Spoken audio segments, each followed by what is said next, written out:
Hello जी, नमस्कार। स्वागत है आप सभी लोगों का आपके अपने चैनल दिशा साइंस क्लासेस पे। मैं ब्रिजेश कुमार आप सभी लोगों का स्वागत करता हूं। जल्दी से आइए बच्चा जी। हाँ, आ गए हैं जी, बहुत बढ़िया जी। हमारे साथ बहुत सारे बच्चे जुड़ चुके हैं। बिल्कुल, हम आ चुके हैं। कल के क्लास में आप लोगों को बताए थे, हम लोग पढ़ लिए अभी तक संघ के बारे में, पौड़ी फेरा पढ़ लिए।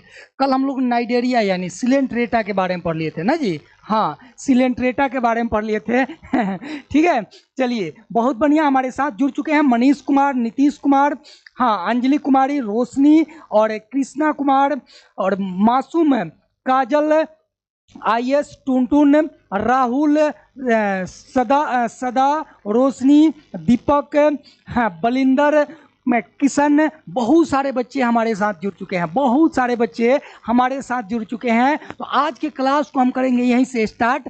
आज हम लोग पढ़ने वाले हैं बच्चा जी, आज हम लोग क्या पढ़ने वाले हैं, तो हम लोग दो चीज़ पढ़ेंगे। यानी कि आज हम लोग दो संघ को निपटाएंगे।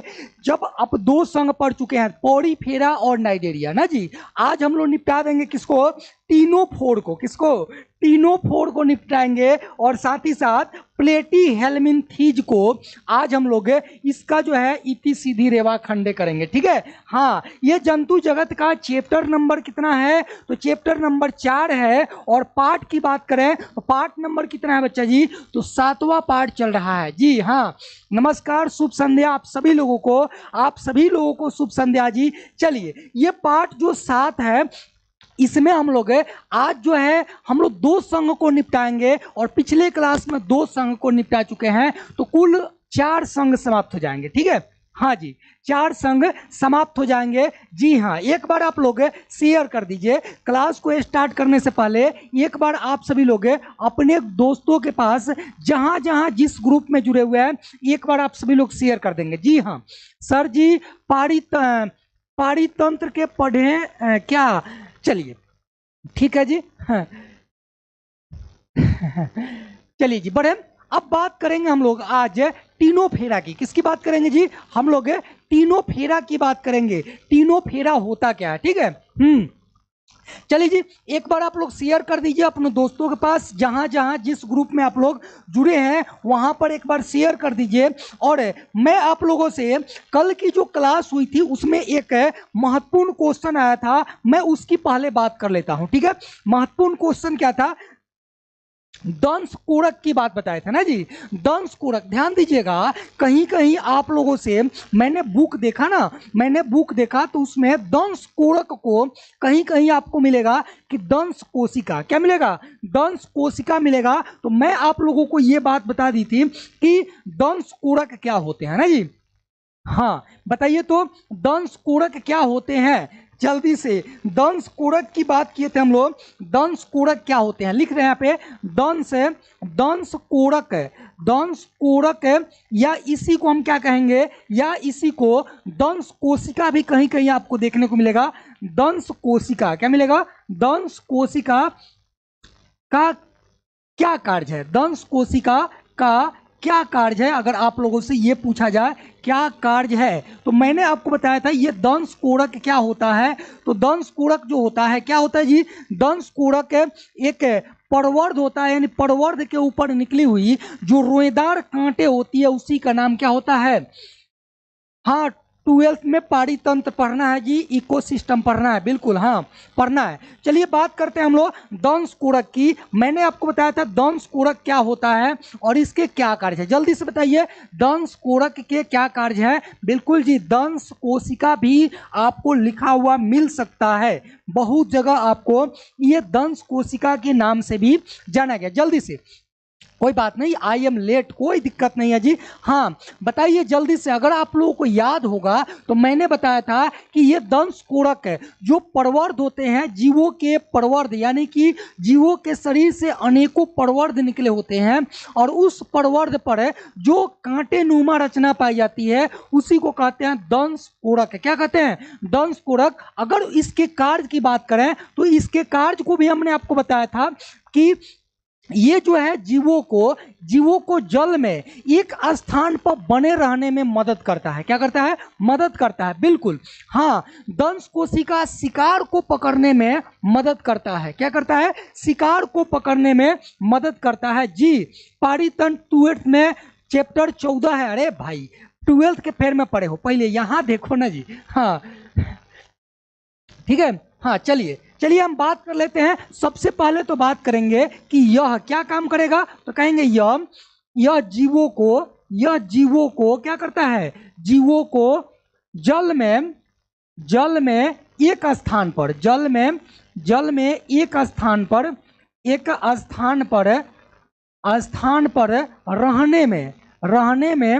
रहने में सहायता करता है, या आप कह सकते हैं सहायता करता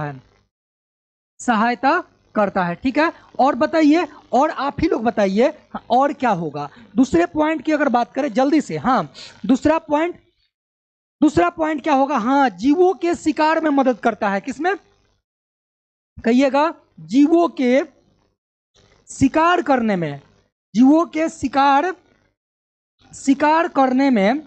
करने में क्या करता है, मदद करता है। ठीक है, तो ये बात आप लोगों को हमने बताई थी। चलिए ये चीज आप लोगों को बता दी थी कि दंश क्या होते हैं, दंश कोशिका क्या होते हैं, दंश कोरक क्या होते हैं। ठीक है, हाँ चलिए स्टार्ट करते हैं आज के क्लास को। हम लोग आज के क्लास को स्टार्ट करते हैं यहाँ से। हम लोग आज के क्लास में आप पढ़ेंगे क्या, हम लोग पढ़ेंगे बच्चा जी टीनोफोर, या इसी को कहा गया एनीडेरिया। क्या कहा गया, ध्यान से समझिएगा, इसकी कुछ कहानियां हैं। ठीक है, इसको समझिए। अब मैंने आपको नाइडेरिया पढ़ाया, मैंने आपको बताया सिलेंट्रेटा यानी नाइडेरिया, है ना जी। नाइडेरिया के बारे में हमने कल बात किया कि नाइडेरिया क्या होता है। तो नाइडेरिया एक संघ है।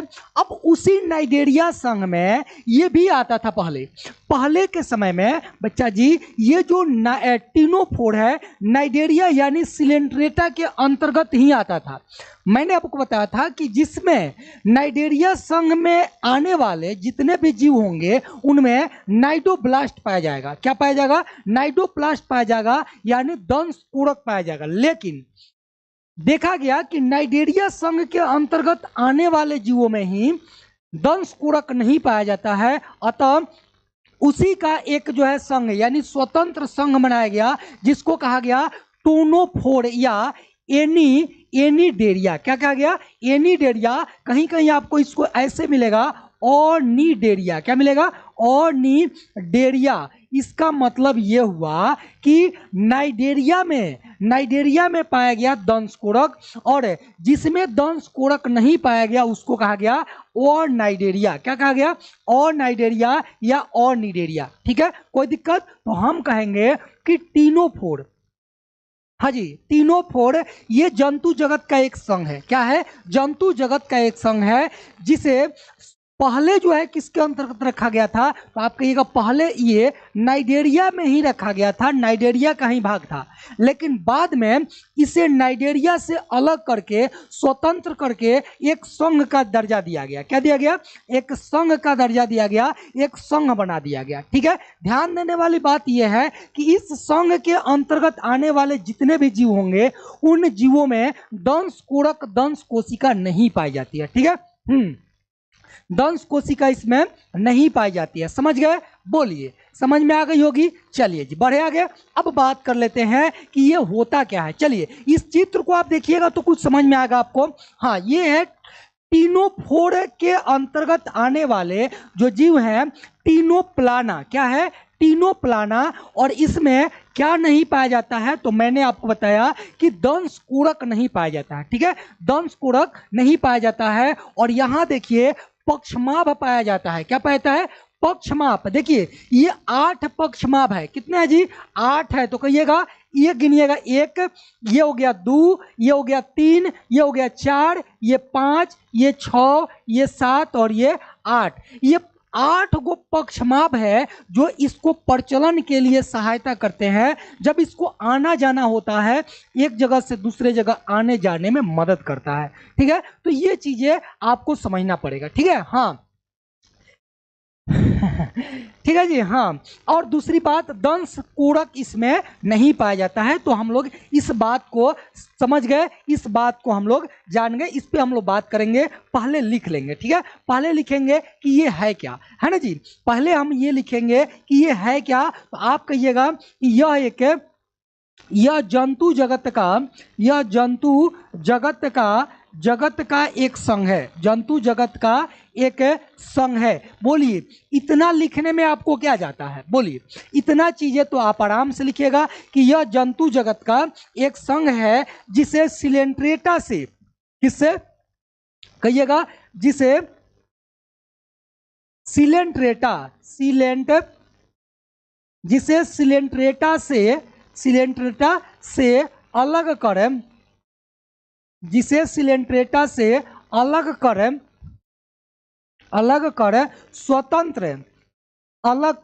स्वतंत्र संघ बना दिया गया, स्वतंत्र संघ बना दिया गया। इसका मतलब ये हुआ कि ये पहले कहाँ आता था, पहले आता था गुरुजी ये सिलेंट्रेटा के अंदर ही आता था, उसके अंतर्गत ही आता था, लेकिन बाद में इसको क्या किया गया, स्वतंत्र किया गया, अलग किया गया। आपसे कारण पूछा जाए तो आप कहिएगा कि जो नाइडेरिया था उसमें दंशकोरक पाया जाता है, लेकिन यहाँ पर दंशकोरक नहीं पाया जाता है, इस वजह से इसको क्या किया गया, अलग कर दिया गया। ठीक है, हाँ ठीक है।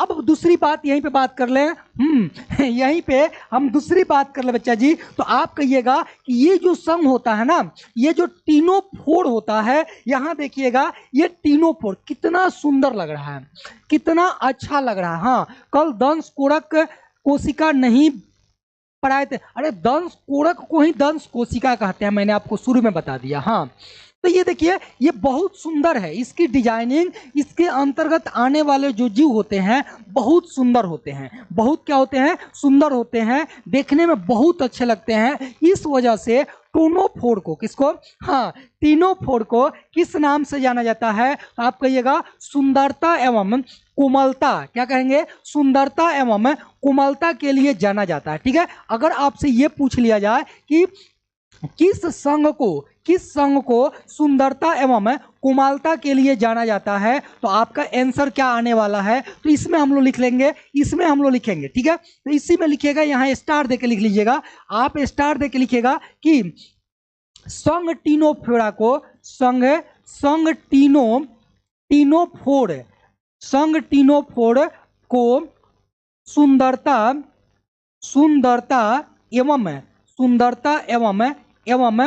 बोलिए सुंदरता एवं, और बताइए क्या लिखेंगे, तो कहिएगा सुंदरता और कोमल भी है, तो सुंदरता एवं कोमलता के लिए जाना जाता है, के लिए जाना जाता है। तो इस बात को भी आपको ध्यान रखना है। यहां से क्वेश्चन कैसे आएगा गुरुजी, तो यहां से क्वेश्चन देखिए कैसे आएगा, आपसे सीधे पूछेगा, डायरेक्ट क्वेश्चन आप लोगों से कुछ इस तरह से बना के पूछा जाएगा। देखिए ध्यान से, क्वेश्चन आप लोगों से ये पूछा जाएगा कि किस संघ को सुंदरता एवं कोमलता के नाम से जाना जाता है। ठीक है, तो आपसे पूछा जाएगा किस संघ को सुंदरता एवं कोमलता के लिए जाना जाता है, कोमलता के लिए जाना जाता है। बोलिए जाना जाता है। अगर आप लोगों से कुछ इस तरह से क्वेश्चन पूछ ले तो क्या आप आंसर नहीं बता पाइएगा। यहाँ आपके सामने 4 ऑप्शन देते हैं, जल्दी से बताइए क्या आंसर होने वाला है जी, जल्दी से आप बताएंगे इसका सही आंसर क्या होने वाला है। जब आपके सामने कुछ इस तरह का ऑप्शन नंबर ए में रहे पौड़ी फेरा, क्या रहे, पौड़ी फेरा, और वहीं पे रहे 2 नंबर में ऑप्शन नंबर बी, जल्दी से बताइएगा। हाँ, अगर ऑप्शन नंबर बी में अगर रहे प्लेटी हेलमिनथीज, क्या रहे, प्लेटी हेलमिनथीज, क्या रहे, प्लेटी हेलमिनथीज। ठीक है, अगर वहीं पे ऑप्शन नंबर सी में रहे नाइडेरिया, क्या रहे, नाइडेरिया, और वहीं पे ऑप्शन नंबर 4 में क्या रहे, 4 में रहे मोलस्का, क्या रहे, मोलस्का। तो बताइए क्या आंसर होने वाला है, जल्दी से, हाँ जल्दी से आप बताएंगे इसका सही आंसर क्या होने वाला है। तो आप कहिएगा कि किस संघ को सुंदरता एवं कोमलता के लिए जाना जाता है। तो गुरुजी सुंदरता एवं कोमलता के लिए, सुंदरता एवं कोमलता के लिए जाना जाने वाला संघ कौन सा है। तो आप कहिएगा गुरुजी किधर गया, किधर गया जी, ओहो इसमें है ये नहीं है, लो जी गई भैंस पानी में, यहाँ ऑप्शन ही हम नहीं दिए, ठीक है, तो यहाँ ऑप्शन ही नहीं दिए। चलिए हम ले लेते हैं, अब चलते हैं बीपीएससी के एग्जाम में, ठीक है। तो यहाँ पे एक ऑप्शन और लेते हैं और यहाँ 5वें नंबर में देते हैं, ठीक है, टीनोफोर, क्या देते हैं, टीनोफोर, ठीक है, टीनोफोर। अब बताइए इसका सही आंसर क्या होगा, अब बताइए इसका सही आंसर क्या होगा। जी जी हाँ, बहुत सारे बच्चे ऑप्शन नंबर डी देना शुरू कर दिया। अरे बच्चा जी ऑप्शन नंबर डी कहाँ से होगा, नाइजेरिया को थोड़े कहते हैं, नाइजेरिया यानी सिलेंट्रेटा हो गया, ठीक है, हाँ ठीक है जी। टीनोफोर यानी कि हम कहेंगे कि जो टीनोफोर है क्या नंबर में है जी, तो कहिएगा ई नंबर ऑप्शन इसका राइट हो जाएगा, ठीक है। डी नहीं है जी, ऑप्शन नंबर ई है। हमने यहाँ 5 ले लिया, ठीक है, हाँ ठीक है, 5 ऑप्शन लिया है, तो अतः ऑप्शन नंबर जो डी है, डी सॉरी ये जो ई है ये राइट हो जाएगा, ठीक है। ऑप्शन नंबर ये ई जो है राइट हो जाएगा। हमने यहाँ 5 ऑप्शन लिया था, ठीक है, कोई दिक्कत, हाँ ठीक है, सुंदरता के लिए जाना जाने वाला ये है, ठीक है। ठीक है, बढ़िया आगे। अब यहाँ पे बात कर लेते हैं, यहीं पे आप लोग को ये बताए थे संघ टीनोफोर को सुंदरता एवं कोमलता के लिए जाना जाता है। बिल्कुल सही बात है बच्चा जी, एकदम सही बात है, ठीक है। चलिए बहुत बढ़िया, सारे लोगों का आंसर आना शुरू हो गया। ऑप्शन नंबर डी ई बिल्कुल। चलिए बढ़े आगे, कहिएगा तो बढ़ेंगे। अब ध्यान दीजिएगा ध्यान दीजिएगा, एक दो बातें आपको यहाँ देखना है, ठीक है, यहाँ देखना है जी। किधर गए किधर गए, हाँ ये रहा जी।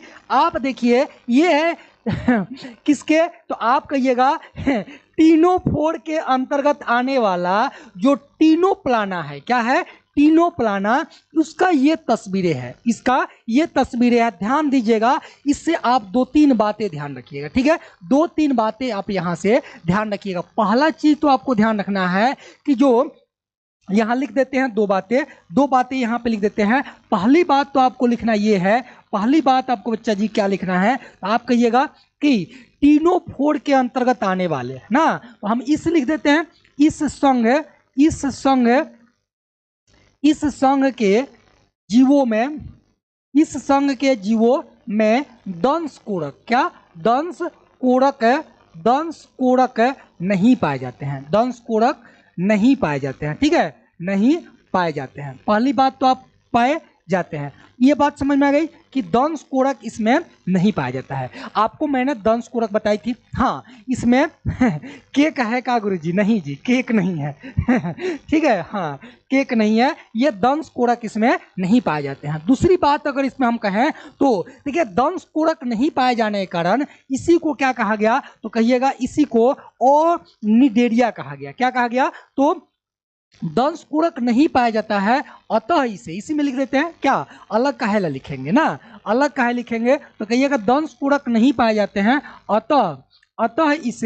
अतः इसे ओनिडेरिया, चाहे ओनिडेरिया कहा जाता है, ठीक है, ओनिडेरिया कहा जाता है, ठीक है, कहा जाता है। ये बात आपको ध्यान में रखना पड़ेगा, ठीक है। तो ये हो गया इसका, तो टीनोप्लाना का। अब यहाँ पे 2 बातें और ध्यान में रखना है, कहिएगा कि ये जो टीनोप्लाना होते हैं ना, इस टीनोप्लाना में क्या होता है बच्चा जी, तो ध्यान दीजिएगा, समझिएगा, चीजों को आपको समझना पड़ेगा, ठीक है। ये तीनों जो प्लाना होते हैं, इस तीनों प्लाना में ये जो 8 आप ये सर्किल देख रहे हैं रिंग जैसा आप जो रिंग के तरह ये 8 जो आप देख रहे हैं, जैसे 1 नंबर ये हो गया, 2 नंबर ये हो गया, इसको हम क्या कहते हैं, इसको हम क्या कहते हैं, तो कहिएगा कंकत क्या कहेंगे, कंकत पट्टिकाएं, ठीक है। कंकत लिख देते हैं यहाँ पे, कंकत पट्टिकाएं, ठीक है, ध्यान रखिएगा, कार्य पूछा जाएगा इससे का, ठीक है, कि ये क्या काम करता है, तो आप कहिएगा कि इसमें कंकत पट्टिकाएं पाई जाती है। तो अगर आपसे ये डायरेक्टली क्वेश्चन पूछा जाए कि किस संघ के जीवों में कंकत पट्टिकाएं पाई जाती है, तो आप कहिएगा टीनोफोर की जो जीव होते हैं उस टीनोफोर के जीवों में कंकत पट्टिकाएं पाई जाती है। और ये कंकत पट्टिकाएं कितनी होती है, तो 8। इसको पक्षमाभ पट्टिका भी कहा जाता है। क्या कहते हैं, पक्षमाभ पट्टिका, इसी को पक्षमाभ पट्टिका के नाम से जाना जाता है। और ये पक्षमाभ पट्टिका क्या काम करती है, तो ध्यान दीजिएगा, ये प्रचलन का काम करती है। जब इसको एक जगह से दूसरे जगह जाना होता है, गमन करना होता है, उस समय ये क्या काम करती है, तो उस समय ये जो है कंकत पट्टिकाएं सहायता करती है, सहायक होती है। कोई दिक्कत, इतनी चीजें आप समझ गए, बोलिए बोलिए। तो अगर आप लोगों से यहाँ क्वेश्चन अगर पूछ लिया जाए कि कंकत पट्टिकाएं का कार्य क्या है, अगर आपसे हम यहाँ क्वेश्चन पूछ ले बच्चा जी, अगर आपसे क्वेश्चन पूछ ले कंकत पट्टिकाएं, ठीक है, 1 नंबर क्वेश्चन यहाँ पे डाल देते हैं, ठीक है, कंकत पट्टिकाएं का क्या कार्य है, ठीक है, आपसे क्वेश्चन हम पूछ रहे हैं, देखिएगा ध्यान से। यहाँ क्वेश्चन है कंकत कंकत कंकत पट्टिकाएं पट्टिकाएं का क्या कार्य है, पट्टिकाएं का कार्य क्या है, कार्य क्या है, का कार्य क्या है, ठीक है, कार्य क्या है। तो अगर इस तरह से क्वेश्चन आएगा तो आप सीधे कहिएगा ये प्रचलन का काम करती है। क्या है, ये प्रचलन अंगक है, बस शॉर्ट में लिखिएगा, ये क्या है, ये प्रचलन, ये प्रचलन अंगक होती है। और जब प्रचलन अंग होती है तो ये प्रचलन अंगक है, तो क्या करेगी, तो कहिएगा एक जगह से दूसरे जगह आने जाने में क्या करेगी, मदद करेगी, ठीक है। हाँ, प्रचलन अंगक होती है जो एक जगह से दूसरे जगह आने जाने में सहायता करती है, मदद करती है, ठीक है, समझ गए। चलिए चलिए बढ़ते आगे, चलिए इसके आगे बढ़ते हैं। अब बात करते हैं हम लोग संघ टीनोफोर की विशेषताएं, यानी कि इस संघ में आने वाले, इस संघ के अंतर्गत आने वाले जो जीव होते हैं उन जीवों की विशेषताएं क्या होगी। हाँ, अगर आपसे ये पूछ ले, ये डायरेक्टली क्वेश्चन बनेगा कि इसका विशेषता बताइए, टीनोफोर के अंतर्गत आने वाले जो जीव होते हैं उन जीवों की विशेषताएं क्या है, क्या उसकी क्वालिटी है, क्या। हाँ, फिगर बनाना पड़ेगा जी, नहीं, मैंने समझाने के लिए फिगर दिया था, बस आपके बुक में भी आपको फिगर मिलेगा। हाँ ठीक है, तो हम उसकी बात करेंगे। हरिंदर कुमार, आपके कमेंट को क्यों नहीं पढ़ेंगे बताइए। चलिए, इस संघ के जीव चपटे होते हैं, बिल्कुल जी, सबसे बढ़िया, सबसे एकदम सुप है ना, कहते हैं सबसे सुपर जो एक पहला जो है, पहला आपका ये बनेगा कि इसके जितने, यानी इस संघ के जितने जीव होंगे उनका शरीर अधो दिशा में, मतलब अधो दिशा का मतलब क्या हुआ, आधे दिशा में चपटा होता है, ठीक है। हाँ, एक बच्चे ने दिया तो चपटा होता है, लेकिन ध्यान रहे अधो दिशा में चपटा होता है, ठीक है। तो आपसे अगर ये पूछ लिया जाए कि इस संघ के अंतर्गत आने वाले जीवों की विशेषता क्या है, तो आप बताइएगा इस संघ के अंतर्गत आने वाले जीवों का शरीर अधो दिशा में क्या होता है, चिपटा होता है, चपटा होता है, ठीक है। पक्षमाभ क्या होता है, पक्षमाभ उत्तक आपको मिलेगा, और वो पक्षमाभ उत्तक पूर्वार्ध निकला हुआ होता है थोड़ा सा, ठीक है। हाँ ठीक है जी, हाँ, क्यूबाइडल मिलेगा, पक्षमाभ या पक्षमल उसी को कहेंगे, ये उत्तक होता है, ठीक है।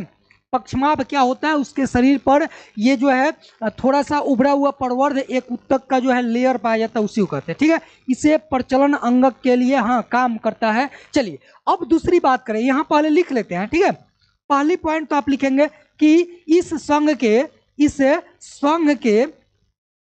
के जीवों का शरीर, इस संघ के जीवों का शरीर अधो दिशा में, अधो दिशा में क्या होता है, अधो दिशा में चपटा होता है। कैसा होता है, तो कहिएगा चपटा होता है। अधो दिशा में क्या होगा, तो कहिएगा चपटा होता है, ठीक है। चपटा का मतलब समझ आता है, चपटा होता है गुरुजी। और दूसरी अगर बात करें, चलिए 1 नंबर तो पॉइंट हो गया, अधो दिशा में क्या होगा, चपटा होता है, ठीक है।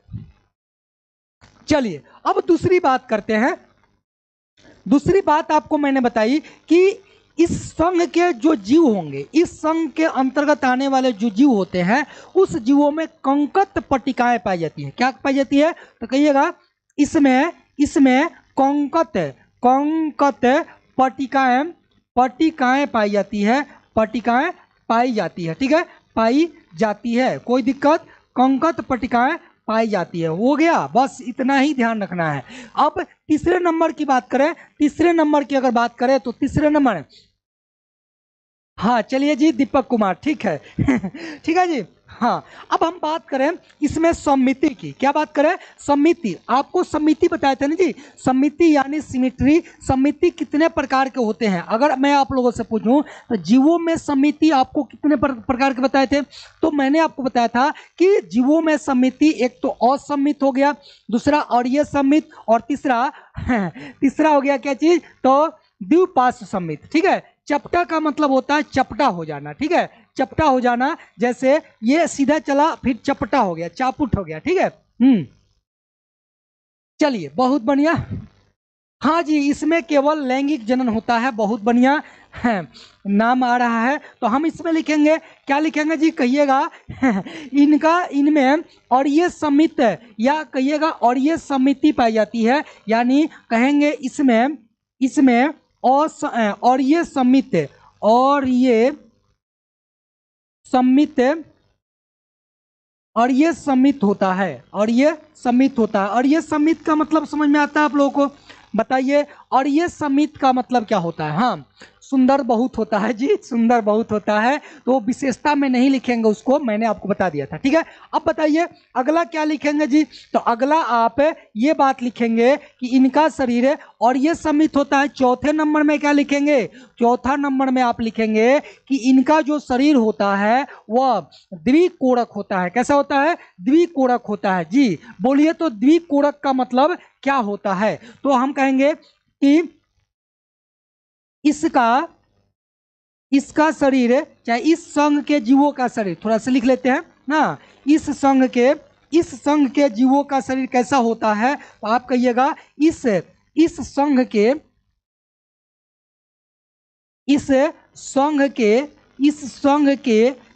जीवों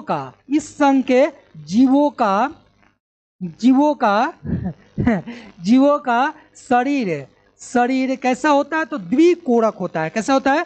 द्विकोणक होता है। अब मैं आप लोगों से एक बात पूछूं कि द्विकोणक का मतलब क्या होता है? हाँ, मैं आप लोगों से एक बात पूछूं कि बताइए कि द्विकोणक का मतलब क्या होता है? इस द्विकोणक का मतलब आप लोगों से मैं जानना चाहता हूं जल्दी से। हाँ बिल्कुल, इस संघ के जीव उभयलिंगी होते हैं। कृतज्ञ गुप्ता, थैंक यू। चलिए बताते हैं। चलिए पहले आप बताइए द्विकोणक का मतलब क्या होता है, जल्दी से। देखिए मैंने आपको बताया था द्विकोणक जहां पर भी आता है समझ लीजिए कि उसमें दो ही भ्रूणीय स्तर है। कितने? दो ही भ्रूणीय स्तर है। और वो दो भ्रूणीय स्तर कौन कौन से हैं? तो आप कहिएगा एक दो भ्रूणीय स्तर है, एक्टोडर्म और दूसरा है एंडोडर्म। ठीक है, तो द्विकोणक का मतलब होता है कि दो ही स्तर पाए जाते हैं। कितने? दो ही स्तर पाए जाते हैं। चलिए चौथा नंबर हो गया, पांचवा नंबर लिख लें इसी पे?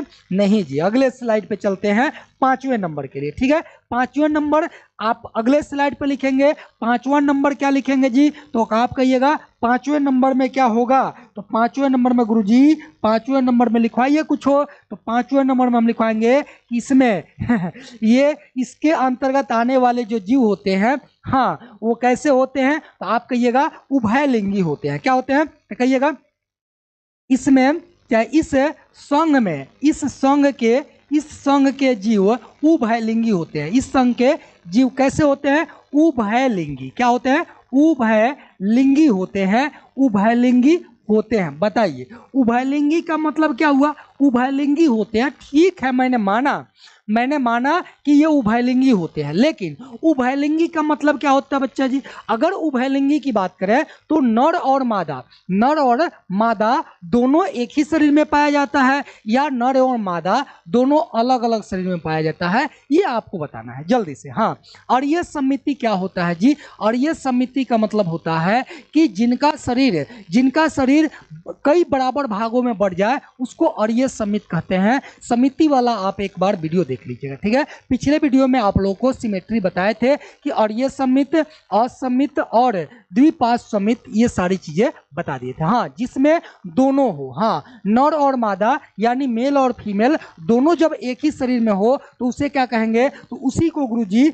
हम लोग कहेंगे क्या चीज? तो हम लोग कहेंगे उभयलिंगी। क्या कहेंगे? उभयलिंगी, जिसमें नर और मादा दोनों एक ही शरीर में पाए जाते हैं, ठीक है। समझ गए? बातें आप लोगों को समझ में आ गई होगी इतनी सी, ठीक है। हाँ, अब देखिए ध्यान दीजिएगा। अब अगले पॉइंट की अगर बात करें, बच्चा जी, तो हम अगले पॉइंट में लिखेंगे, ठीक है। अगले पॉइंट अगर 6ठे नंबर की बात करें तो लिखेंगे इस संघ के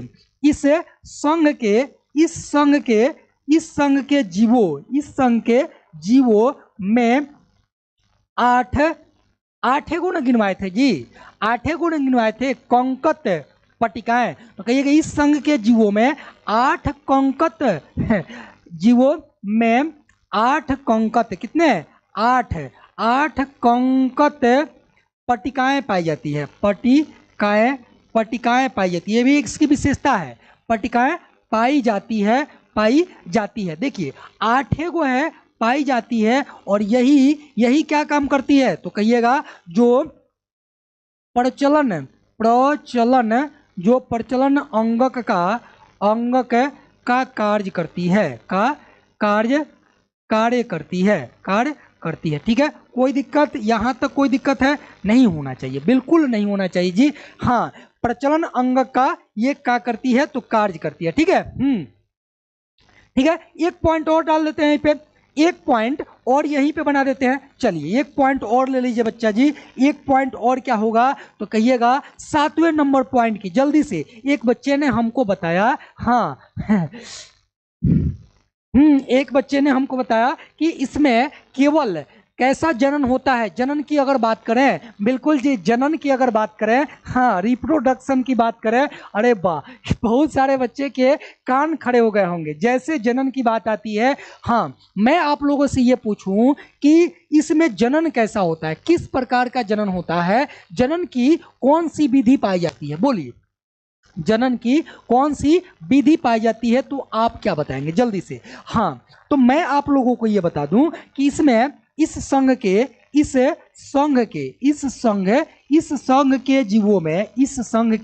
जीवों में केवल ध्यान दीजिएगा, केवल आ गया, केवल लैंगिक जनन होता है। क्या होता है? केवल लैंगिक जनन ना जी, केवल लैंगिक जनन यानी सेक्सुअल रिप्रोडक्शन, है ना जी, यानी सेक्सुअल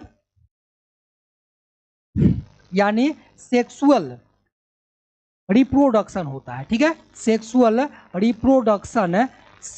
रिप्रोडक्शन, ठीक है। यानी इस संघ के जीवों में केवल लैंगिक जनन होता है, ठीक है, केवल लैंगिक जनन होता है। तथा ध्यान दीजिएगा, इस बात को आपको ध्यान में रखना है। तथा अब ध्यान दीजिए, ये जनन होगा, कैसा जनन होगा? तो कहिएगा लैंगिक जनन होगा, लेकिन इस लैंगिक जनन के लिए इनको बाहरी माध्यम की आवश्यकता होगी। किसकी आवश्यकता होगी? तो बाहरी माध्यम की आवश्यकता होगी। तथा जब अगर बाहरी माध्यम की बात करेंगे, तथा इसमें सीधे कहेंगे इस संघ के जीवों में केवल लैंगिक जनन होता है तथा बाह्य निषेचन होता है, तथा इनमें बाह्य निषेचन होता है। क्या होता है? इनमें बाह्य निषेचन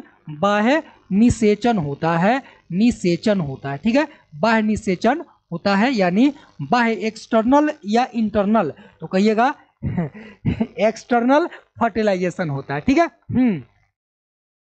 कोई दिक्कत? चलिए, हमने आपको 7 पॉइंट बताई, ठीक है, 7 पॉइंट पूरा हमने बताई आपको कि 7 पॉइंट इसकी विशेषता रही, ठीक है।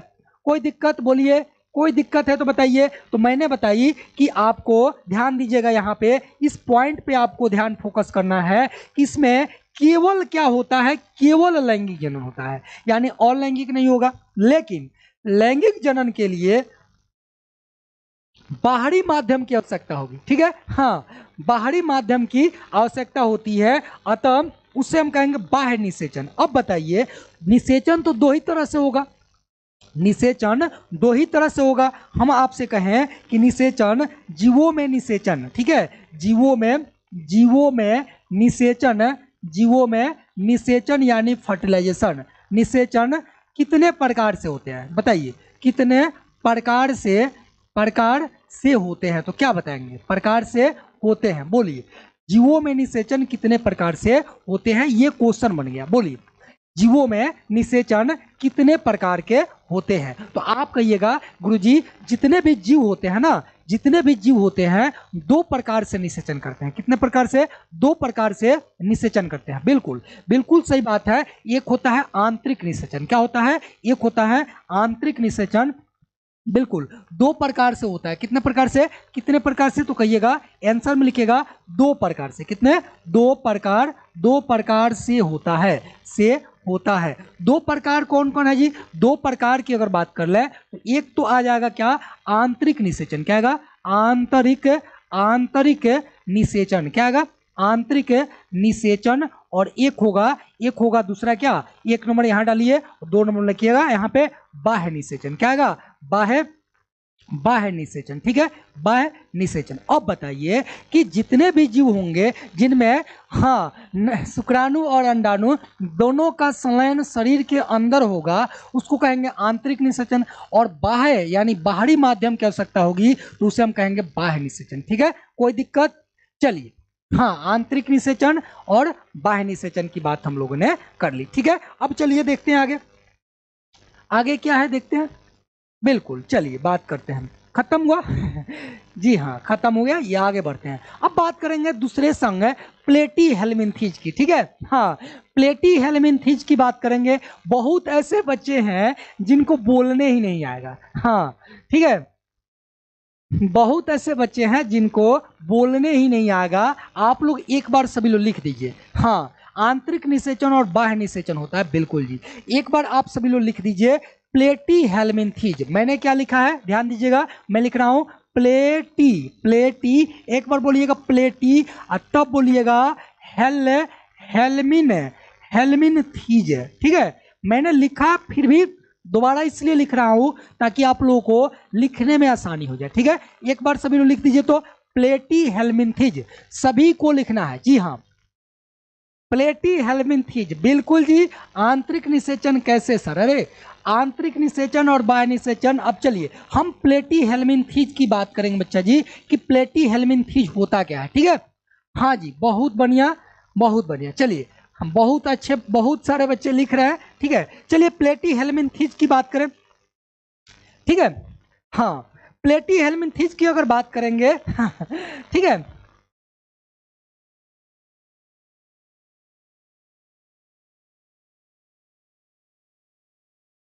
बहुत बढ़िया चलिए, बहुत पेटी हेलमिंथीज लिख रहे हैं बहुत बच्चे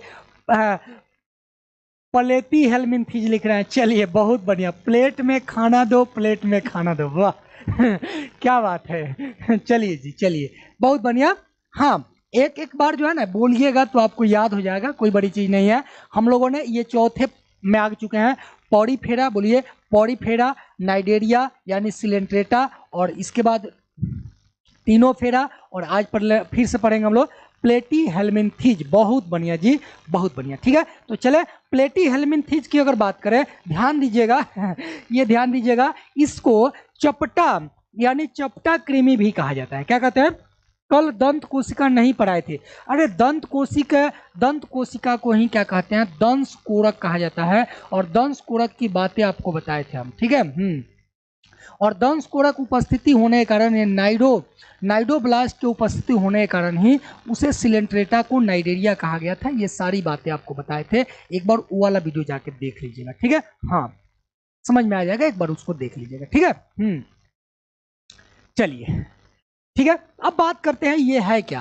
तो ये एक संघ है, आप लोगों को सभी लोगों को पता होगा कि प्लेटीहेल्मिन्थीज एक संघ है। ठीक है, ये क्या है, एक संघ है। और ध्यान दीजिएगा, इस संघ में आने वाले जितने भी जीव होते हैं, हाँ जितने भी जीव होते हैं, उनके पृष्ठ धड़ से चपके होते हैं, यानी उनका जीव धड़ जो होता है पृष्ठ धड़ से चपके होते हैं, इसलिए इनको चपटा कृमि कहा जाता है। यानी उनका पृष्ठ धड़ जो होता है, आधा जो धड़ होता है वह कैसा होता है, चपटा होता है। कैसा होता है, चपटा होता है। इसी कारण से इसको चपटा कृमि के नाम से जाना जाता है। ठीक है, किस नाम से, तो कहिएगा चपटे कृमि के नाम से जाना जाता है। और ध्यान दीजिएगा, इनका जो शरीर होता है, अखंडित होता है। यानी जो छोटे छोटे कीड़े होते हैं ना, उन कीड़ों के समान जो है इनका भी शरीर क्या होता है, अखंडित होता है। कोई दिक्कत, बोलिए।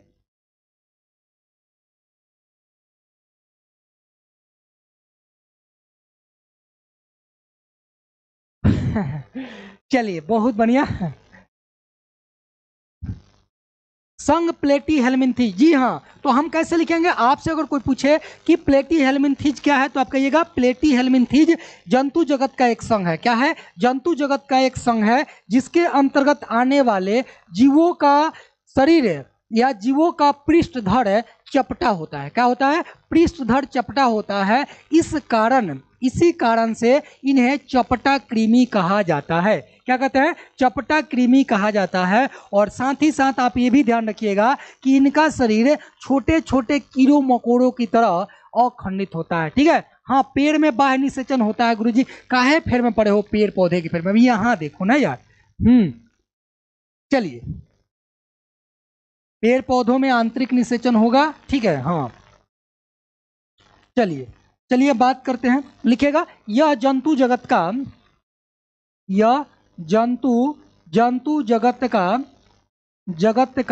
एक संघ है, जंतु जगत का एक संघ है, जिसके अंतर्गत जिसके जिसके अंतर्गत जिसके अंतर्गत ना जी, जिसके अंतर्गत आने वाले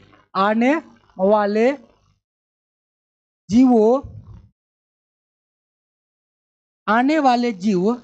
जीवों का शरीर, लिखिए आने वाले जीवों का शरीर, लिखिएगा आप लोग सभी लोग, जीवों का शरीर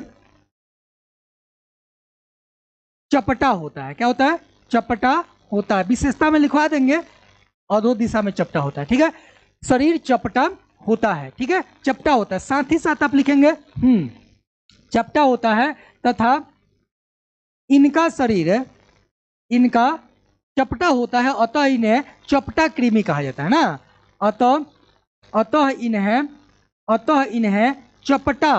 चपटा कृमि भी कहा जाता है।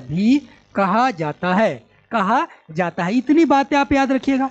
हाँ, इतनी बातें आपको ध्यान में रखना पड़ेगा। ठीक है, हाँ मैंने आपको कहा यह जंतु जगत का एक संघ है। किसका संघ है, जंतु जगत का एक संघ है, जिसके अंतर्गत आने वाले जो जीव होते हैं उनका शरीर कैसा होता है, तो चपटा होता है। अतः इन्हें चपटा कृमि के नाम से भी जाना जाता है। ठीक है, चपटा कृमि के नाम से भी जाना जाता है। और दूसरी बात आप इसी में लिख लेंगे, इसी में आप दूसरी बात क्या लिखेंगे, तो कहिएगा इनका शरीर कीड़ों के समान। किसके समान, तो आप लिखेंगे इनका शरीर कीड़ों के समान ना। कीड़े मकोड़े जो होते हैं कीड़ों के समान अखंडित होता है। क्या होता है, अखंडित होता है। ठीक है, अखंडित होता है। चलिए, ये बात आप लोगों को ध्यान में रखना। ठीक है, ठीक है, चलिए देख ले एक बार। आप चित्र को देखना चाहेंगे, बोलिए अगर चित्र को देखना चाहेंगे तो हम आपको चित्र बता रहे हैं जल्दी से। चलिए आइए, आते हैं सीधे हम चित्र पे। कहाँ गया जी चित्र नहीं है, आइए यहाँ पे है। ठीक है, यहाँ पे चित्र है आपके, बिल्कुल। चलिए देखिएगा ध्यान से। ठीक है, चलिए जी यहाँ देखिए। ठीक है, अब ये चित्र देखिए आप। ठीक है, ये चित्र को देखिए, आप प्लेनेरिया को देखिए, है ना, ये आप जो है कृमि को देखिए, है ना, ये सब क्या है, इनका शरीर अखंडित है। क्या है? अखंडित है, बिल्कुल जी। हाँ, चलिए चित्र आप देखिए। अब हम लोग यहाँ पे बात करेंगे, ठीक है, हम लोग यहाँ बात करेंगे कि इस संघ में आने वाले जो जीव होते हैं उनका शरीर कैसा होता है, तो कहिएगा चपटा होता है। क्या होता है? चपटा होता है। और यहाँ देखिए, ये यकृत प्रनाभ को देखिए, ठीक है, यकृत प्रनाभ को देखिए, इनका शरीर अधो दिशा में जाकर के क्या हो जाएगा? चपटा हो जाएगा। यहाँ पे देखिए प्लेनेरिया, क्या है? प्लेनेरिया। और आप लोग 10 क्लास में इस प्लेनेरिया का नाम सुने होइएगा। ये प्लेनेरिया जो है एक ऐसा जीव है जिनका शरीर अगर खंडित हो जाता है तो खंडित होने के बाद भी क्या होता है, एक नए जीवों के रूप में परिवर्तित हो जाता है।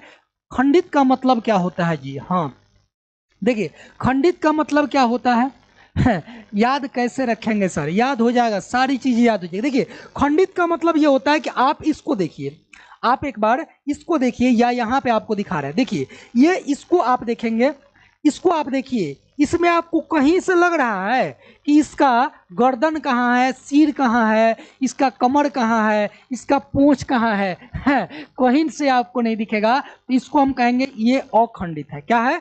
अखंडित है, यानी खंडन नहीं हुआ है जी। पुनर्जनन की क्षमता होती है, बहुत बढ़िया जी, पुनर्जनन की क्षमता होती है, यानी कि इनमें हम कहें तो पुनरुत्थ भवन की असीमित क्षमता होती है, जितना चाहे उतना ये पुनर्जनन कर सकता है। इसकी भी हम लोग बात करेंगे, ठीक है। अभी आप लोग आइए, फिलहाल हम यहाँ पे देखते हैं, ठीक है, यहाँ पे देखते हैं। ये बात समझ गए आप लोग, प्लेटीहेल्मिन्थीज होता क्या है ना, इस ठीक है। अब इसमें 2-3 बातें अगर चाहें तो आप और लिख सकते हैं ना, 2-3 चीजें आप इंक्लूड कर सकते हैं, इसमें लिख सकते हैं स्टार दे करके कि ये जो प्लेटीहेल्मिन्थीज होते हैं, प्लेटीहेल्मिन्थीज इस संघ के जो जीव होते हैं, इस संघ के जीव जो है मनुष्य तथा अन्य जो प्राणी होते हैं उन प्राणियों में परजीवी के रूप में पाए जाते हैं। किस रूप में? परजीवी के रूप में पाए जाते हैं। बोलिए, ठीक है, तो इसी में लिख लेंगे, कहिएगा इस संघ के जीव, इस संघ के जीव, इस संघ के जीव मनुष्य तथा अन्य प्राणियों में, अन्य प्राणियों में परजीवी, किस रूप में? परजीवी के रूप में पाए जाते हैं, परजीवी के रूप में पाए जाते हैं, रूप में क्या होते हैं? पाए जाते हैं। चलिए, ठीक है, अगर आपसे पूछे कि ये मनुष्य में किस रूप में पाए जाते हैं, तो कहिएगा परजीवी के रूप में पाए जाते हैं। और परजीवी का मतलब क्या होता है? जो दूसरे के शरीर में रह करके अपना भोजन प्राप्त करता है, उसको क्या कहते हैं? परजीवी कहा जाता है, ठीक है। चलिए बढ़ते आगे, अब बात करते हैं प्लेटीहेल्मिन्थीज की विशेषता की बात करते हैं, ठीक है। किसकी बात करते हैं? प्लेटीहेल्मिन्थीज की विशेषता की बात करते हैं। तो इसमें आप लोगों को यह बताना है कि इस संघ के अंतर्गत आने वाले जो जीव होते हैं उनका शरीर अधो दिशा में चपटा होता है। क्या होता है जी? तो आप कहिएगा चपटा होता है, जल्दी से बोलिए। हाँ, चपटा होता है। और दूसरी बात करें तो इनका शरीर क्या होता है? द्विपार्श्व होता है। क्या होता है? द्विपार्श्व। द्विपार्श्व का मतलब क्या हुआ? खतरनाक होता है गुरुजी। हाँ, बहुत खतरनाक होता है, क्योंकि मनुष्य में ये रोग उत्पन्न करता है। क्या करता है? रोग उत्पन्न करता है। इस संघ के जीव, हाँ जी, त्रिकोणिक, क्या कहेंगे? त्रिकोणिक, बिल्कुल जी। चलिए लिख लेंगे आप लोग, प्लेनेरिया खतरनाक होता है गुरुजी। चलिए जी, हाँ चलिए लिख लेते हैं। पहला लिखेंगे, इस संघ के जीवों का शरीर अधो दिशा में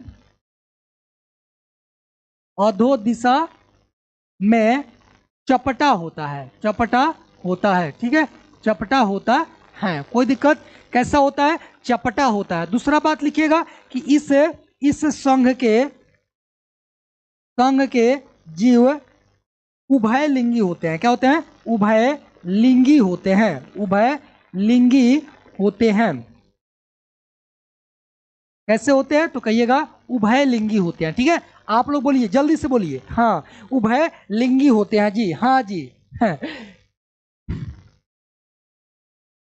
उभयलिंगी होते हैं। चलिए दूसरी अगर बात करें तो इनका शरीर कैसा होता है, तो कहिएगा द्विपार्श्व होता है। ठीक है, इनका शरीर जो होता है, इनका शरीर द्विपार्श्व है। क्या होता है? द्विपार्श्व होता है, द्विपार्श्व होता है। द्विपार्श्व का मतलब दो भागों में विभक्त होगा। कितने भागों में? दो भागों में ये बटा होगा। ठीक है, हाँ, इस संघ के जीवों का शरीर त्रिकोणिक होता है। त्रिकोणिक का मैंने आपको बताई थी, त्रिकोणिक का मतलब क्या होता है। बिल्कुल जी, हाँ, मेन पॉइंट तो छूट ही जा रहा है। चलिए यहां पे मैंने आपको चौथे नंबर में कि इस संघ के जीवों में, किसमें, 4 ही पॉइंट लिखेंगे इसमें, इस संघ के जीवों में पुनरुद्ध भवन ना,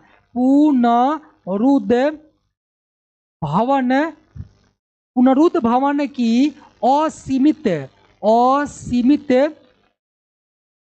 असीमित क्षमता पाई जाती है।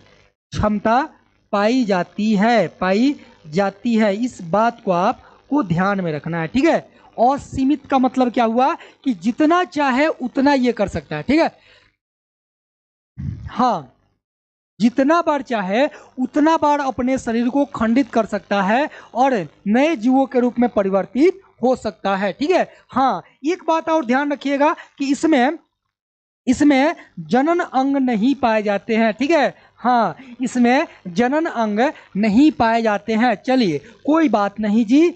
चलिए यहां बात करते हैं कि इसमें जनन अंग, क्या, जनन अंग नहीं पाए जाते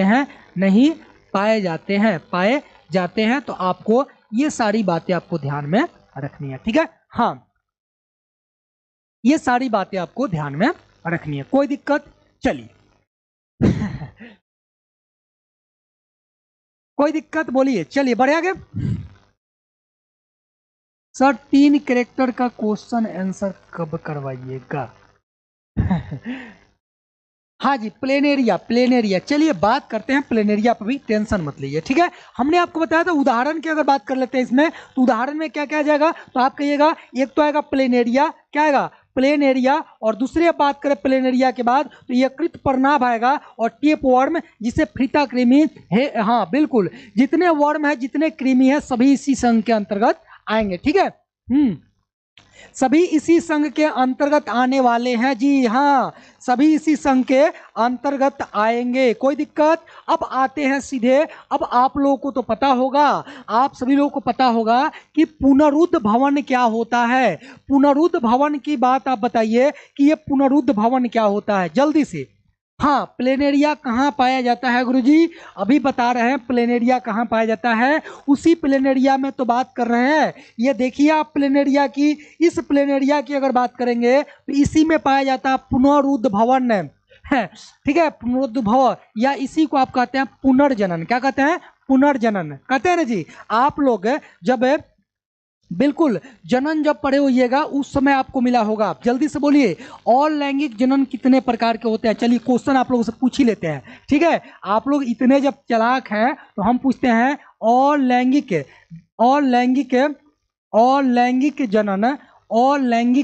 जनन कितने प्रकार के होते हैं जल्दी से, प्रकार के होते हैं, बोलिए तो जल्दी से। और लैंगिक जनन कितने प्रकार के होते हैं? बहुत तेज है आप लोग, बहुत तेज। ठीक है, हाँ जी, प्लेनेरिया बता रहे हैं। और लैंगिक जनन 2 प्रकार के होते हैं। कौन कौन होते हैं जी? 3 प्रकार होते हैं। चलिए 2 से 3 पे तो पहुंचे। हाँ, और बताइए, और कोई बताइए। 2 प्रकार होते हैं गुरुजी, 3 प्रकार होते हैं। हाँ, 3 प्रकार पे अभी तक रुके हैं आप लोग। चलिए हम लिख रहे हैं, इसको देखिएगा, आप लोग देखिएगा। हाँ, कुछ याद आएगा आप लोगों को भी। चलिए हम कहेंगे कि ये जो है, ये कितने प्रकार के होते हैं? 4 प्रकार हम लिख रहे हैं। कितने? 4 प्रकार। देखते हैं याद आ रहा है कि नहीं। 4 प्रकार के, कितने प्रकार के? 4 प्रकार के। याद कीजिए थोड़ा सा तो आप लोग पहले ही तो कहे होंगे है। ठीक है, विखंडन। क्या कहे होंगे? विखंडन। ठीक है, विखंडन के बाद आप लोग क्या कहे होंगे? तो 2 नंबर में आप कहे होंगे मुकुलन। क्या कहे होंगे? मुकुलन। याद आ रहा है? मुकुलन, और 3 नंबर में आप क्या कहोगे, तो 3 नंबर में आप कहोगे वही पुनर्जनन। क्या कहेंगे, पुनर्जनन, पुनर्जनन, पुनर्जनन, या इसी को कहते हैं अपखंडन। क्या कहते हैं, अपखंडन। बहुत सारे बच्चे अपखंडन के नाम से याद किए होंगे, अपखंडन। और लास्ट 4 नंबर में आता है बीजाणु जनन। क्या आता है, बीजाणु जनन। ठीक है, बीजाणु जनन। तो अगर आपसे ये पूछा जाए कि कितने प्रकार के होते हैं तो कहिएगा 4 प्रकार के। याद आया, बोलिए, याद आया जी। बहुत सारे बच्चे 2 2 3 3 में लगे हुए थे। ठीक है, तो ये 4 प्रकार के हैं। और ये जो पुनर्जनन है यानी अपखंडन है, इसी अपखंडन के द्वारा किसमें जनन होता है, तो प्लेनेरिया में होता है। किसमें होता है, प्लेनेरिया में होता है। तो अब अगर आपसे पूछा जाए कि पुनरुद्भवन या अपखंडन क्या होता है, हाँ, 2 गुने 2 इजकल टू 4। हाँ, बहुत बढ़िया। अरे बच्चा, 2 गुने 2 इजकल 4। बहुत बढ़िया, बहुत बढ़िया जी, बहुत अच्छा। तुम लोग भी ना जो बहुत 2 गुने 2 कर रहा है लड़का, याद है नहीं और बोल रहा है 2, और उसमें गुना कर लीजिए 2। हाँ, याद नहीं है गुरुजी, पढ़े तो थे, वही तो मेन बात है। चलिए, अपखंडन बताइए क्या होता है। हम इसी पे बात कर रहे थे कि पुनरुद्भव जो है क्या होता है, दोबारा से जन्म लेना। क्या करना, दोबारा से जन्म लेना। ध्यान दीजिएगा कि ये प्लेनेरिया है। ये क्या है, प्लेनेरिया है, तो कहिएगा यह एक प्रकार की। अब आपसे पूछे कि अपखंडन क्या है, तो इसी को यहाँ लिख देते हैं, अपखंडन। याद है किसी को, अपखंडन क्या है, याद है किसी को, जल्दी बोलो परिभाषा। किसी को अगर परिभाषा याद हो तो इसका आंसर बोलिए। मैं आपको बताऊं कि अपखंडन क्या होता है, तो यह एक प्रकार का अलैंगिक जनन होता है।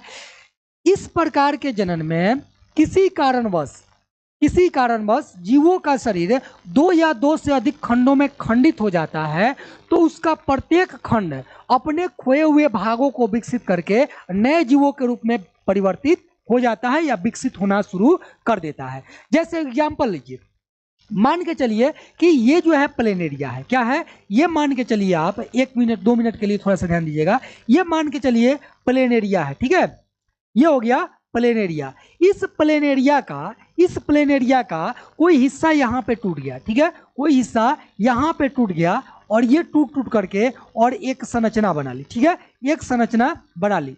अब ये संरचना जो है अपने प्रत्येक टूटे हुए भागों को विकसित करेगा। ठीक है, ये अपने प्रत्येक टूटे हुए भागों को विकसित करेगा और विकसित करके नए जीवों का निर्माण कर लेगा। ठीक है, नए जीवों का निर्माण ये क्या करेगा, कर लेगा। तो हम क्या कहेंगे कि यहाँ से नए जीवों का निर्माण हो गया, यानी कि ये प्लेनेरिया और ये है नए जीवों का विकास, नए जीवों का विकास। ठीक है, नए जीवों का विकास हो गया।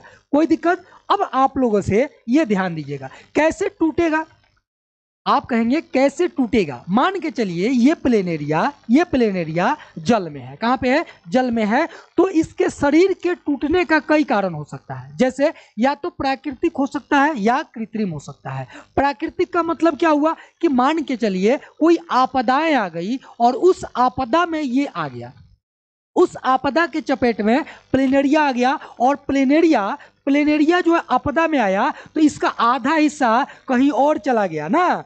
आधा हिस्सा कहाँ चला गया, कहीं और चला गया, और आधा हिस्सा कहीं और आ गया। तो आधा वाला जो भाग है अपने आधे खोए हुए भागों को विकसित करेगा और फिर जो आधा वाला भाग है वो दूसरे पार्ट वाला जो आधा हुआ है उसको विकसित करेगा और नए जीवों का निर्माण कर लेगा। दूसरी बात आती है कृत्रिम तरीके से। कृत्रिम तरीके से भी टूट सकता है। जैसे मान के चलिए कि ये जल में है, जल के किनारे है और आप वहां पे स्नान करने के लिए, नहाने के लिए जा रहे हैं तालाबों में। ठीक है, तालाब में गए और लंबा लंबा छलांग मार रहे हैं, है ना, पुलिया पर चढ़ के, है ना, पुलिया पर चढ़ के आप नदी में छलांग मार रहे हैं या तालाब में आप भैंसिया को कुदा दिए। ठीक है, तो उस चपेट में अगर ये आ गया तो उसमें क्या होगा, इसका शरीर टूट जाएगा। ठीक है, टूटेगा तो टूटे हुए भाग जो है अपने खोए हुए भागों को विकसित करके और उसको क्या करेंगे, विकसित करके और नए जीवों के रूप में परिवर्तित हो जाएंगे। तो अब अगर आप लोगों से पूछा जाए अपखंडन क्या होता है, अपखंडन तो लिख लेंगे। बोलिए, अपखंडन लिख लेंगे तो कहिएगा चलिए लिख ही देते हैं हम ही लिख देते हैं, कोई दिक्कत। बोलिए कितने ऐसे बच्चे हैं? हाँ, जी डूब जाएगा। कितने ऐसे बच्चे हैं जो लिख सकते हैं? हाँ, कितने ऐसे बच्चे हैं जो इसे लिख सकते हैं जी? हाँ बोलिए जल्दी से, जल्दी से बोलिए। तो आप कहिएगा अपखंडन क्या होता है, तो कहिएगा यह एक प्रकार का,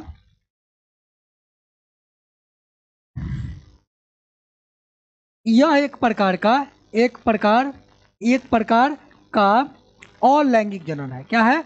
अलैंगिक, अलैंगिक जनन है, अलैंगिक जनन है।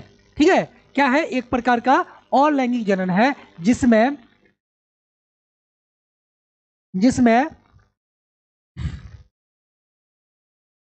सीधे लिखिएगा अलैंगिक जनन है इस प्रकार के, इस प्रकार के, इस प्रकार के जनन में, इस प्रकार के जनन में, इस प्रकार के जनन में जीवों का शरीर, जीवों का शरीर, जीवों का शरीर किसी कारणवश, किसी कारणवश, कारणवश, आपको बताए थे कारणवश क्या हो सकता है? किसी कारणवश दो या दो से अधिक, दो या दो से अधिक, अधिक खंडों में, खंडों में खंडित हो जाता है, खंडित हो जाता है, हो जाता, खंडित हो जाता है, जाता है, तथा प्रत्येक खंड, प्रत्येक खंड अपने खोए हुए, अपने खोए हुए, खोए हुए भागों को, भागों को विकसित कर, विकसित कर नए जीवों के रूप में, के रूप में परिवर्तित हो जाता है, परिवर्तित हो जाता है। कोई दिक्कत? हो जाता है। ध्यान समझिए, फिर से मैं बता रहा हूं, ठीक है? हाँ फिर से मैं बता रहा हूं क्या होता है इसमें, ध्यान दीजिए। इसमें होता क्या बच्चा जी? इसमें देखिए क्या होता है, मैंने आपको बताया, ध्यान दीजिए यहाँ पे, मैंने कहा यह एक प्रकार का अलैंगिक जनन है। बिल्कुल सही बात है, आप ही लोग बताएं कि यह एक अलैंगिक जनन है। 4 प्रकार का अलैंगिक जनन, उसमें से एक अलैंगिक जनन कौन सा है? अपखंडन, जिसे पुनर्जनन कहा जाता है। तो अलैंगिक जनन है। इस प्रकार के जनन में क्या होगा? तो इस प्रकार के जनन में जीवों का शरीर किसी कारणवश, किसी कारणवश में आपको बताएं कि ये कारण या तो प्राकृतिक हो सकता है या कृत्रिम हो सकता है। प्राकृतिक मतलब जो अकस्मात घटित हो जाए, हाँ नेचुरली घटित हो जाए, उसमें हमारा और आपका कोई भी दोष ना हो। ठीक है, तो या तो प्राकृतिक हो सकता है या हमारे किए कारनामे हो सकते हैं ना, हमारे किए कारनामे हो सकते हैं, तो कृत्रिम भी हो सकता है। इसमें क्या होगा? 2 या 2 से अधिक खंडों में जीवों का शरीर खंडित होगा। ठीक है, खंडित होने के बाद जो भी खंड टूटेगा, टूटेगा वो अपने टूटे हुए भागों को विकसित करके, ध्यान दीजिएगा, टूटा हुआ भाग या खोया हुआ भाग, खोए हुए भागों को विकसित करके और नए जीवों के रूप में क्या करेगा? ये परिवर्तित हो जाएगा, यानी कि नया जीव बन जाएगा। ठीक है, यानी कि नया जीव बन जाएगा। कोई दिक्कत? बोलिए, कोई दिक्कत है जी? बोलिए, कोई दिक्कत हो तो बताइए। नहीं है? ठीक है, तो चलिए आज के क्लास को हम यहीं पे करेंगे समाप्त। ठीक है, यहीं पे आज के क्लास को करेंगे समाप्त। कल हम लोग इसके आगे बात करेंगे। ठीक है, बाकी जो है आपको वीडियो कैसा लगा एक बार जरूर बताइएगा। अगर अच्छा लगा तो आप सभी लोग अटेंडेंस लगा के जाइएगा। ठीक है, जाने से पहले सभी लोग वीडियो को लाइक जरूर कर दीजिएगा। ठीक है, हाँ हाँ ठीक है जी, हाँ चलिए ठीक है, मिलते हैं कल के क्लास में। कोई दिक्कत कोई परेशानी हो तो बताइएगा। नो प्रॉब्लम सर जी, नो प्रॉब्लम। ठीक है, कोई प्रॉब्लम नहीं होगा, बायोलॉजी का क्लास है ना जी? हाँ नो प्रॉब्लम, ठीक है जी, ठीक है। Time over. चलिए बहुत बढ़िया जी, आप लोग जो है सिंबल देना शुरू कर देते हैं कि टाइम ओवर। ठीक है, हाँ पढ़ाना हमें है, आप लोग जो है परेशान हो जाते हैं। ठीक है, चलिए जी, ठीक है, ठीक है। कोई दिक्कत हो तो बताइए। सर प्रॉब्लम है सर, आप क्यूट लग रहे हैं, अरे यही प्रॉब्लम है। ओहो, चलिए और कोई प्रॉब्लम नहीं ना है? चलिए बोलिए, मैं देख रहा हूँ, बोलिए जल्दी से, क्या है दिक्कत, कोई परेशानी? सर लाइक कर दिए हैं, चलिए बहुत बहुत धन्यवाद, धन्यवाद गुरुजी। ठीक है, चलिए चलिए, बहुत बढ़िया। ठीक है जी, ठीक है। कल हम लोग बात करेंगे इसके आगे, ठीक है। हाँ, चलिए जी, बहुत अच्छा। थैंक यू सभी लोगों को। हाँ।